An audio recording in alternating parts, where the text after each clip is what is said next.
Hello and welcome to MATV Kashmir in focus. नाजरीन, जैसा कि आप जानते हैं कि हम अपने प्रोग्राम में कोशिश करते हैं कि आपको पाकिस्तानी कब्जे वाले जम्मू कश्मीर और पाकिस्तानी कब्जे वाले गिलगित बल्तिस्तान के बारे में जो वहां पे हो रहा है उसकी खबरें दें। आप जानते हैं कि ये दोनों इलाके जिनका मैंने अभी जिक्र किया ये भारत का हिस्सा हैं और 26 अक्टूबर 1947 को महाराजा हरी सिंह ने भारत के साथ जो इंस्ट्रूमेंट ऑफ एक्सेशन पे दस्तखत किए थे उसमें गिलगित बल्तिस्तान और वेस्ट जम्मू और मुजफ्फराबाद ये सारे इलाके शामिल। लेकिन अफसोस इस बात का है कि पाकिस्तानी मीडिया जो है वो पाकिस्तानी कब्जे वाले जम्मू कश्मीर और पाकिस्तानी कब्जे वाले गिलगित बल्तिस्तान की जो खबरें होती हैं उनको अपने नेशनल टीवी चैनल्स पर नशर नहीं होने देता। तो इसलिए ये जरूरी समझा गया कि आपको दो इलाके से बाखबर रखने के लिए जो है वो कश्मीर इन फोकस किया जाए और इसके बाद भी कोई अहम खबर हो तो वो भी आपके साथ शेयर करते हैं और डिस्कस एनालाइज करते हैं और इस्तेदाद। तो पहले चलते हैं पाकिस्तानी कब्जे वाले गिलगित बल्तिस्तान, जहां पे 2 से में बिजली नहीं है। 2 महीने से बिजली नहीं है। लोग जो है वो तंग आ चुके हैं और वहां पर अब मुजाहरे शुरू होने वाले हैं। गुज़िश्ता रोज यानी कि कल लेबोरेटरी असिस्टेंट्स जो है उन्होंने प्रोटेस्ट किया है गवर्नमेंट बॉयज डिग्री कॉलेज के बाहर स्कर्दू में, और उन्होंने ये डिमांड की है कि उनको जो अब उनके जो अपग्रेडेशन का नोटिफिकेशन जारी हुआ है उस पर अमल किया जाए, और अगर ये अमल नहीं होता तो फिर उन्होंने कहा है कि हम पूरे गिलगित बल्तिस्तान में मुजाहरे करेंगे। इसी तरह से इस्लामाबाद में जो गिलगित हाउस है, गिलगित बल्तिस्तान हाउस, जहां पे गिलगित बल्तिस्तान के चीफ मिनिस्टर और मिनिस्टर्स जो इस्लामाबाद जाते हैं वो वहां ठहरते हैं, उसके बाहर कल जो है वो एक प्रोटेस्ट हुआ सिलेक्शन टेस्ट कैंडिडेट्स के लिए। जो वैकेंसीज होती हैं उनके लिए जो सिलेक्शन टेस्ट होता है, उनके कैंडिडेट्स ने कल इस्लामाबाद में गिलगित बल्तिस्तान हाउस के बाहर मुजाहरा किया। जब यह मुजाहरा हो रहा था तो चीफ मिनिस्टर गिलगित बल्तिस्तान अंदर मौजूद थे लेकिन वो बाहर नहीं आए। कैंडिडेट्स का मुतालबा ये है कि सर्दी बहुत ज्यादा है और दिसंबर में आप लोग अगर इम्तिहान ले रहे हैं तो दिसंबर में तो ये बिल्कुल नहीं होगा, कोई पढ़ चुके होंगे, लिहाजा इसको थोड़ा सा डिले किया जाए। लेकिन गिलगित बल्तिस्तान की सहूलतकार सरकार के कान पर जूं तक नहीं रही। नाजरीन, अंजुमन ताजरान यानी ट्रेडर्स एसोसिएशन जो है वो भी पाकिस्तानी कब्जे वाले गिलगित बल्तिस्तान में लोड शेडिंग की जो दौरानिया है, ड्यूरेशन है, उससे तंग आ चुकी है और अब प्रोटेस्ट जो है वो सिविल सोसाइटी ऑर्गेनाइजेशंस के साथ मिलकर तय पा रहे हैं। जैसा कि आप जानते हैं, मैंने आपको कई दफा बताया कि गिलगित पाकिस्तानी कब्जे वाले गिलगित बल्तिस्तान और पाकिस्तानी कब्जे वाले जम्मू कश्मीर में सड़क तो बहुत खराब है, लेकिन उसके अलावा जो इस वक्त सबसे बड़ा इशू है वो है ये है कि पहाड़ी इलाकों में सेफ्टी वॉल्स नहीं है। यानी सड़क के मोड़ पर जो बैरियर लगाए जाते हैं या जो बड़े बड़े सीमेंट के वो रख के ब्लॉक्स दीवार सी बनाई जाती है उसको सेफ्टी वॉल कहते हैं। सेफ्टी वॉल ना होने की वजह से पिछले दिनों पाकिस्तानी कब्जे वाले जम्मू कश्मीर में एक कोच एक गहरी खाई में गिर गई, जिसके नतीजे में 26 लोग मर गए, उनमें ज्यादातर ख्वातीन और बच्चे शामिल, लेकिन सरकार के कान पर जूं नहीं गई। ऐसा ही एक वाकया गुज़िश्ता रोज गिलगित बल्तिस्तान में पेश है, जहां पे छोटा गोपस जो है वहां पे एक कार जो है वो गहरी खाई में गिर गई, जिसके नतीजे में 2 लोग अपनी जान से हाथ धो बैठे। अगेन सेफ्टी वॉल ना होना इसका मेन कारण बताया जा रहा है। जो कॉन्ट्रैक्टर्स एसोसिएशन है पाकिस्तानी गिलगित बल्तिस्तान की, उन्होंने भी अब वार्निंग दे दी है और उन्होंने ये एहतजाजी मुजाहरे की धमकी दे दी है। गिलगित में प्रेस कॉन्फ्रेंस से खिताब करते हुए कॉन्ट्रैक्टर्स एसोसिएशन के जो ओहदेदार आन हैं, उन्होंने ये कहा कि अभी तक हमें जो पेमेंट्स हो रही हैं वो 2012 के शेड्यूल के मुताबिक हो रही हैं, जबकि महंगाई बहुत बढ़ चुकी है और मटेरियल और बाकी चीजों की कीमतें और लेबर की कॉस्ट भी बहुत बढ़ गई। इसलिए इसको रिवाइज किया जाए, और अगर इसको रिवाइज करके नया 2021 पेरू जारी ना किया गया तो फिर हम आखिरी हलेंगे, यानी कि मुजाहरे करेंगे, धरने करेंगे। चलते पानी कब्जे वाले जम्मू कश्मीर। नाजरीन, से एक दिन पहले पूरे कश्मीर में, पूरे पाकिस्तानी जम्मू कश्मीर में महंगाई के खिलाफ जो पेंशनर्स ने मुजाहरा किया। और ये पेंशनर कौन है? ये पेंशनर्स जो है, इनमें एक छोटी तादाद सरकारी मिला है, लेकिन बड़ी तादाद जो है वो फौजी सिपाहियों की, जिनको कई महीनों से पेंशन नहीं। और इनकी जो, जब ये डाकखाने जाते हैं पेंशन लेने के लिए, तो इनको कि जी हमारे पास जो रकम ही नहीं है, और जो सेंट्रलाइज अमाउंट थी वो सारी की सारी पाकिस्तान वापस ले ली है, क्योंकि वो शायद इकोनॉमिक्स को की पेंशन से सॉल्व करना। तो इसके अलावा भिंबर में जो है वो जो एम्प्लॉइज हैं उन्होंने बहुत जबरदस्त मुजाहरा किया, उनको मुलाजमतों से फारिग कर दिया गया। और ये मिजाज उन एम्प्लॉइज की है जो 25-25 साल कर रहे हैं और कोई पेंशन का स्केल नहीं है उनकी।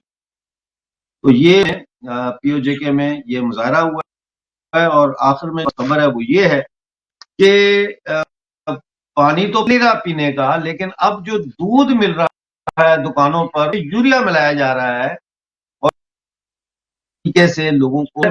सरमायादारी निजाम में हम देखते हैं कि शरह मुनाफा को बढ़ाना तो दूर की बात, आज पाकिस्तानी कब्जे वाले जम्मू कश्मीर में शरह मुनाफा को मेंटेन करना भी नामुमकिन होता जा रहा है। और इन हालात में जो दुकानदार हैं वो मजबूर हो रहे हैं कि वो अपना मुनाफा कमाने के लिए लोगों को जहर। ये सारी सिचुएशन चल रही है। और इसके साथ साथ आप जानते हैं पाकिस्तान में अब महंगाई के खिलाफ पाकिस्तान डेमोक्रेटिक मूवमेंट, जो कि 8-9 जमातों का अलायंस है, और मुस्लिम लीग नून मेन पार्टी है, वो भी महंगाई के खिलाफ सड़कों पे निकल आए हैं। इसी तरह से पाकिस्तान पीपल्स पार्टी ने भी ऐलान किया है कि वो इंडिपेंडेंटली अपने तौर पर पूरे पाकिस्तान में महंगाई के खिलाफ मुजाहरे शुरू कर रहे हैं और पूरा शेड्यूल जारी किया गया। इसी तरह से पश्तून तहफ़्फ़ुज़ मूवमेंट, तो Khyber Pakhtunkhwa anti establishment people's movement है, उन्होंने भी नवंबर और दिसंबर के अपने एंटी जो है वो प्रोटेस्ट के शेड्यूल का ऐलान है। तो एक तरफ पाकिस्तान में ये साजिशें मुजाहरे चल रहे हैं, और दूसरी तरफ हम देखते हैं कि हमारे भारत में कल एक बहुत ऐतिहासिक दिन आ रहा है। और 10 नवंबर को हम दिल्ली में रूस, ईरान समेत सेंट्रल एशिया की 5 जो रियासतें हैं वो हमारे नेशनल सिक्योरिटी एडवाइजर डोवल जी की पे वो आ रहे हैं, बल्कि आज पहुंच चुके होंगे दिल्ली। और कल एक बहुत इंपॉर्टेंट कॉन्फ्रेंस हो रही है जिसका सिंगल पॉइंट एजेंडा है अफगानिस्तान।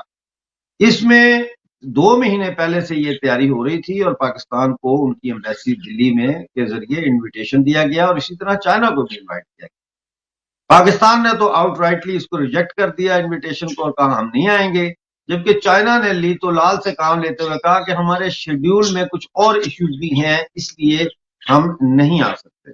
बहरहाल ये जो नेशनल सिक्योरिटी एडवाइजर्स की कल कौन जा रही है दिल्ली में, इसकी क्या इंपॉर्टेंस है और इसके आने वाले वक्त में पूरे रीजन पर भारत का जो रोल है वो कैसे तब्दील हो जाएगा, इसके ऊपर बात करने के लिए आज मेरे साथ मेरे मेहमान जो जुड़े हैं, आपके जाने पहचाने मेजर जनरल A.K. सिवाज जी हैं, जो फॉर्मर हेड है टेरिटोरियल आर्मी के और स्ट्रेटेजिक एनालिस्ट है। आपका बहुत स्वागत है सिवाज जी, थैंक यू वेरी मच। इस वक्त आपके वहाँ 12 बज चुके हैं रात के और इतनी देर तक आप हमारे लिए बैठे हैं, तो मैं आपका बहुत स्वागत करता हूं और आपका बहुत धन्यवाद करता हूं। शिवाज जी कैसे देख रहे हैं कल की ऐतिहासिक कॉन्फ्रेंस जो हो रही है, इसको कैसे देखते हैं आप? देखो मिर्जा साहब, ये एक हिस्टोरिक मूवमेंट है और मैं लगता है कि ये एक मास्टर स्ट्रोक है जो कि एनएसए ने किया है, अजीत डोवल ने, उसके रीजन हैं दो तीन। एक तो पहले ये समझना चाहिए, एक रीजनल सिक्योरिटी डायलॉग है। इससे पहले दो रीजनल सिक्योरिटी डायलॉग 2018 और 19 में ईरान में हुए, और ये 2020 में भारत में होना था, मगर कोविड-19 के कारण नहीं हुआ, और अब ये हो रहा है। और इसका मेन मुद्दा है अफगानिस्तान, और इसके हमने जो इनवाइट किया है वो किया था रूस को भी, ईरान को भी, पाकिस्तान को भी, चीन को भी, और 5 जो सेंट्रल एशियन स्टेट हैं, जो जिस प्रकार से कजाकिस्तान है, किर्गिस्तान है, तजाकिस्तान, उज्बेकिस्तान और तुर्कमेनिस्तान, और ईरान, रूस और चाइना और पाकिस्तान। ऐसे में सभी कंट्रीज ने हाँ बोल दी है। उनके एनएसए आज जो हमारी मीटिंग होनी है, क्योंकि यहाँ 10 तारीख हो चुकी है भारत में, तो ये होगी, मगर उसमें पाकिस्तान और चीन के एनएसए नहीं आ रहे। और मुझे लगता है कि ये दोनों को एक्सपोज कर दिया है, क्योंकि जो पाकिस्तान तो किस मुंह से आएगा, क्योंकि पाकिस्तान को तो हम सोचते हैं कि नेगेटिव रोल प्ले कर रहा है अफगानिस्तान में, और वो भारत को बोलता है स्पॉइलर, उल्टा चोर कोतवाल को डांटे। और इसी प्रकार से चीन, जो कि एक प्रकार से पाकिस्तान का जुड़वा भाई बन के घूम रहा है, उसके पास भी कोई आने के लिए रीजन नहीं था। तो ये जब दोनों नहीं आ रहे, ये भारत के लिए ज्यादा अच्छा है, क्योंकि ये एक्सपोज हो गए हैं, ये इंटरनेशनली एक्सपोज हो गए हैं कि इनको अफगानिस्तान से कोई लेना देना नहीं है। ये नहीं चाहते कि अफगानिस्तान के अंदर शांति आए। और ऐसे में भारत का जो है एक प्रकार से जो दर्जा है वो बड़ा है।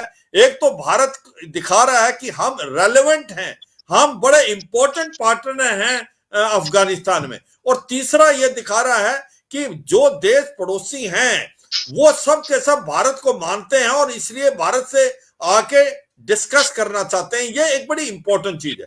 और बड़ा इंपॉर्टेंट चीज है मिर्जा साहब, कि आज से कोई 2-3 महीने पहले ईरान और जो रूस है उसका अफगानिस्तान के ऊपर सोचने का विचार काफी अलग था, और भारत का थोड़ा सा अलग था। मगर जैसे जैसे समय पास होता गया, अब रूस और ईरान भी वैसा ही सोच रहे हैं जैसा भारत सोच रहा है। मतलब कि अभी ईरान को पता लग गया है कि जिस प्रकार से उनकी हजारा पॉपुलेशन है शिया, उनको टारगेट किया जा रहा है ईरान में, और ईरान से हो सकता जो टारगेट किया जा रहा है अफगानिस्तान में, और उसमें ईरान में काफी लोग आ रहे हैं, और मुझे लगता है 15 से 20 लाख के करीब शरणार्थी भी आ सकते हैं, जो हजारा पॉपुलेशन है, जो 9% है। तो वो उनको बहुत बड़ी प्रॉब्लम हुई है, ईरान को, शिया हजारा पॉपुलेशन।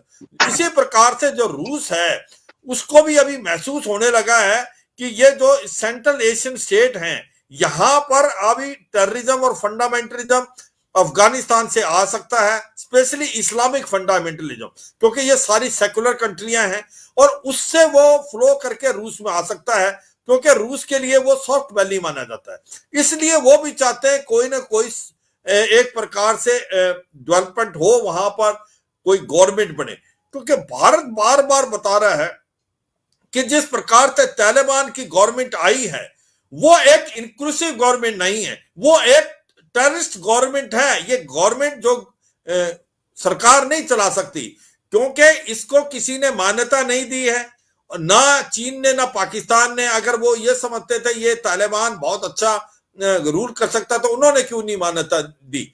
और मान्यता ना देने के कारण आईएमएफ, वर्ल्ड बैंक और European development bank, Asian development bank कोई उसको लोन नहीं देगा। और इसको 6 से 8 बिलियन डॉलर चाहिए पैसा, अगर अफगानिस्तान को गवर्नमेंट चलानी है तालिबान को, क्योंकि इतना पैसा पहले तो अमेरिका दे रहा था, अभी अमेरिका ने बंद कर दिया है। अमेरिका ने इनका जो फॉरेन रिजर्व था 9.5 बिलियन डॉलर, उसको भी फ्रीज कर दिया है। ऐसे में अभी अफगानिस्तान एक फाइनेंशियल क्राइसिस में है, एक ह्यूमैनिटेरियन क्राइसिस भी आ गया है। लोगों के पास 95% ऐसे लोग हैं जहां पर खाने के लिए एक मील भी नहीं मिल रहा। तो आप समझ सकते हैं कि आज अफगानिस्तान के अंदर क्या कितनी बड़ी प्रॉब्लम है। और उसके साथ साथ आतंकवाद, जो इंटरनेशनल आतंकवाद अपने पैर पसार रहा है, इस्लामिक स्टेट खोरासान धीरे धीरे सक्रिय हो रहा है, अल कायदा भी काफी सक्रिय हो गया है, और इसमें ईस्ट तुर्किस्तान इस्लामिक मूवमेंट जो कि नॉर्थ ईस्ट के इलाके में वो भी बढ़ाव कर रहा है। और मुझे लगता है कि आज के तारीख में जो अफगानिस्तान के अंदर इंस्टेबिलिटी बहुत बढ़ गई है, सिविल वार जैसी सिचुएशन हो गई है, और टेररिज्म जो है, इंटरनेशनल टेररिज्म बढ़ा हुआ है। इसमें भारत का बड़ा इंपॉर्टेंट रोल है, और भारत चाहता है कि ये जो नेबर्स हैं वो एक बहुत अहम रोल प्ले कर सकते हैं, और इसलिए ये मीटिंग बुलाई है। और मुझे लगता है ये मीटिंग से कुछ न कुछ सक्रिय आएगा, कुछ पॉजिटिव आएगा। और इसके अंदर मैंने जैसे बताया, भारत एक बहुत इंपॉर्टेंट प्लेयर है अफगानिस्तान में, क्योंकि भारत एक ऐसा देश है जो कि $3 बिलियन की इन्वेस्टमेंट कर चुका है वहां पर, और बिना किसी रिटर्न के। क्योंकि बाकी देश जो भी वहां पैसा लगाता है तो वो देखता है कि मुझे कितना फायदा होगा। भारत ने ये नहीं देखा कि फायदा या नुकसान, उसने अपना पैसा इन्वेस्ट किया है, जिससे स्कूल बनाए हैं, हॉस्पिटल बनाए हैं, रोड बनाई है, रेलवे लाइन बनाई है, पार्लियामेंट हाउस बनाया है।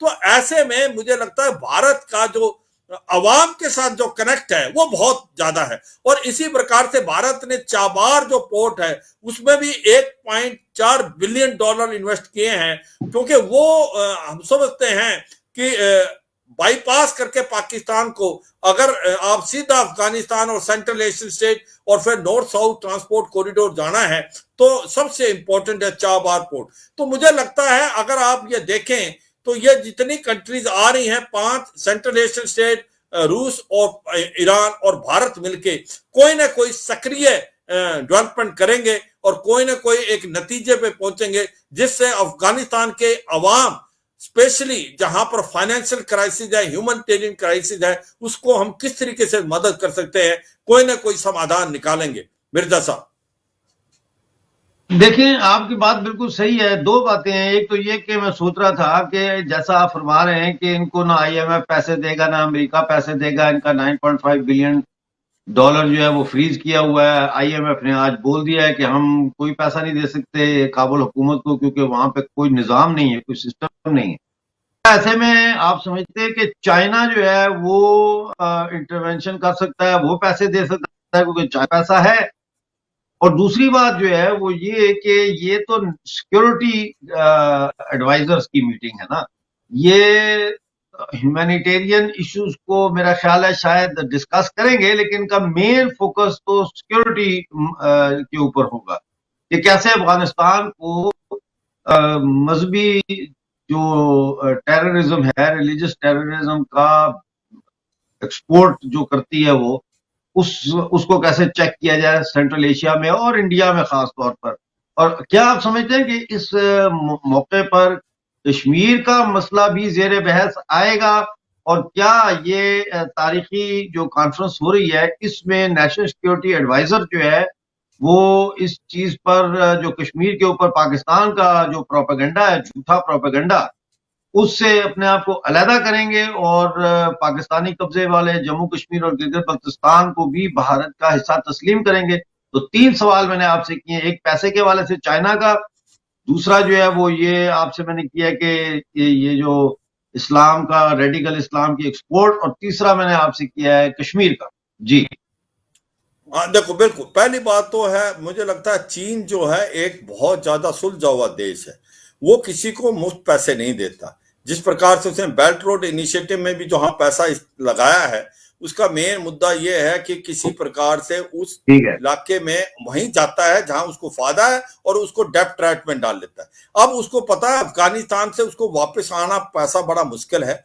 वैसे तो अफगानिस्तान में वो इसलिए आ रहा है क्योंकि उसको लगता है एक बहुत बड़ी मार्केट है और उसको ये रिसोर्सेज जैसे हैं, कॉपर है, जिंक है, कोल है, गैस है, पेट्रोलियम है, लिथियम है, उसको वो एक्सप्लॉइट करना चाहेगा। मगर अब वो सोच समझ के पैसा लगाएगा। उसको पता है क्योंकि जिस हालात में अफगानिस्तान जा रहा है, हो सकता है उसका पैसा डूब जाए। तो मुझे लगता है ये एक बड़ी सोच विचार करने की बात है चीन के लिए। और चीन एक ऐसा देश है बिना सोचे समझे कुछ नहीं करता। तो मुझे लगता है इमीडिएटली हेल्प करेगा अफगानिस्तान की, पर लंबे रास्ते के लिए नहीं करेगा। वो देखेगा कि सिचुएशन क्या है तब बढ़ेगा। दूसरी बात जो आपने की कि क्या भारत कश्मीर के बारे में बातचीत करने की कोशिश करेगा, मुझे नहीं लगता कि भारत है वो ये थी अफगानिस्तान, दूसरी बात थी कि अफगानिस्तान से टेररिज्म को एक्सपोर्ट के ऊपर बैलेंस होगा। हाँ देखो, ये बात फोकस आएगी। बिल्कुल टेररिज्म पे होगा, क्योंकि हो क्या रहा है कि इस्लामिक स्टेट खोरसन जो है वो अपना पैर पसार रहा है। क्योंकि जब ये बातचीत हुई थी कि इंटरनेशनल टेररिज्म को बढ़ावा नहीं दिया जाएगा अफगानिस्तान से, अफगानिस्तान की सोयल किसी भी टेररिज्म इस्तेमाल नहीं की जाएगी जो कि दूसरे देश के अगेंस्ट हो, मगर वो बिल्कुल वैसे ही हो रहा है। हो क्या रहा है, आज इस्लामिक स्टेट खोरसन अपने पैर पसार के बहुत सक्रिय हो गया। वो तालिबान को भी एक प्रकार से ललकार रहा है, जिस प्रकार से 3-4 दिन पहले ही तालिबान के बड़े लीडर को मार दिया इस्लामिक स्टेट खोरसन ने।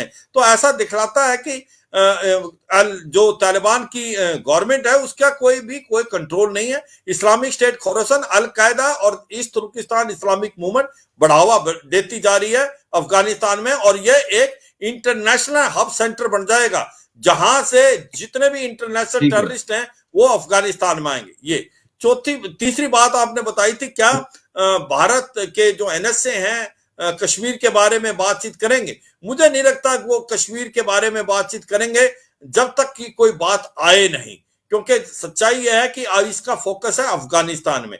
और अगर कश्मीर के बारे में जो आईओसी के बारे में डिस्कशन हुआ है, जिस प्रकार से उनके कुछ मेंबर आए हैं जो पाकिस्तान ऑक्युपाइड जम्मू और कश्मीर में, तब कोई बात आए तो उसका जवाब दे सकते हैं एनएसए। पर मुझे लगता है कि फोकस अफगानिस्तान पे होगा, फोकस्तान टेररिज्म पे होगा, और फोकस जो आप कह रहे थे हो सकता है वो ह्यूमैनिटेरियन एड और या फाइनेंशियल एड पे ना हो, मगर एक माहौल क्रिएट हो जाएगा। अगर हम ये 7 कंट्रियां और भारत मिलके ये महसूस करेगा कि हम किस प्रकार से टेररिज्म का सफाया कर सकते हैं या टेररिज्म को रोक सकते हैं, और हम लोगों की मदद कैसे करें, क्योंकि हो सकता है एनएसए गवर्नमेंट को ये एडवाइज कर सकते हैं अपनी गवर्नमेंट को। क्योंकि आज की तारीख में मिर्जा साहब, सबसे बड़ा प्रॉब्लम है अफगानिस्तान के सामने एक ह्यूमैनिटेरियन क्राइसिस, एक वहां पर जो औरतों के लिए, बच्चों के लिए बहुत मुश्किल हो रही है, खाना नहीं मिला, लोगों को डाउट पड़ गया है। तो ऐसे में अगर